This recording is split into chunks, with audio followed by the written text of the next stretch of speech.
Les élections fédérales aux États-Unis incluent les élections présidentielles et législatives. Connaître les critères d'éligibilité et les mandats de ces postes fédéraux peuvent aider à mieux comprendre le gouvernement fédéral américain et à voter de manière informée. Pour le rappel, le gouvernement fédéral américain est composé de 3 branches: exécutif, législative et judiciaire. Le président et le vice-président sont à la tête du pouvoir exécutif. Le candidat au présidentiel d'un parti choisit un vice-président qui sera élu à ses côtés lors des élections présidentielles. Ils sont élus indirectement par les citoyens des États-Unis d'Amérique et choisis par le collège électoral. Étant donné que le vice-président a pour responsabilité d'assumer le rôle de président en cas de défaillance de ce dernier, ils sont tous les deux soumis aux mêmes critères d'éligibilité. Il faut être citoyen américain à la naissance, avoir au moins 35 ans et avoir résidé aux États-Unis pendant au moins 14 ans.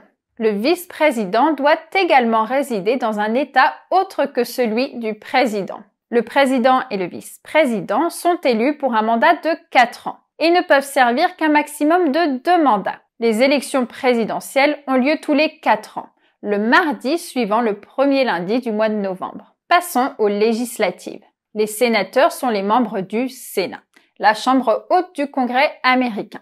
Il y a un total de 100 sénateurs, car chaque État américain est représenté par 2 sénateurs. Ils sont élus au suffrage universel direct par les citoyens de leur État. Pour pouvoir devenir sénateur, il faut être citoyen américain depuis au moins 9 ans, avoir au moins 30 ans et résider dans l'État dans lequel on se présente au moment de l'élection. Les sénateurs sont élus pour un mandat de 6 ans et ne sont pas soumis à une limite de mandat, donc peuvent être réélus indéfiniment. Les élections sont organisées de façon à ce qu'un tiers des sénateurs soient élus tous les 2 ans. Ils sont élus lors des élections présidentielles ou pendant les midterms, les élections de mi-mandat. La Chambre des représentants est la chambre basse du Congrès américain. Elle est composée de 435 membres répartis sur les 50 États américains selon la population de l'État. Chaque membre est élu au suffrage universel direct par les citoyens de leur circonscription.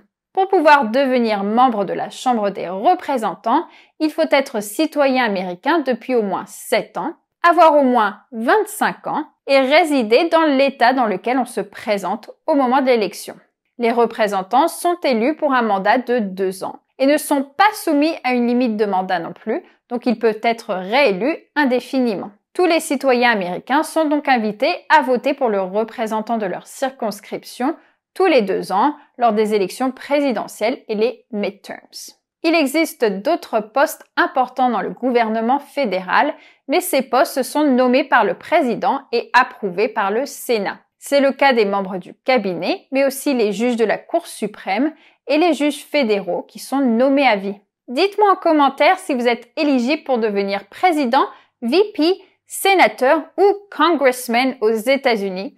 Et surtout, n'oubliez pas de vous abonner à Trait American si ce n'est pas encore fait.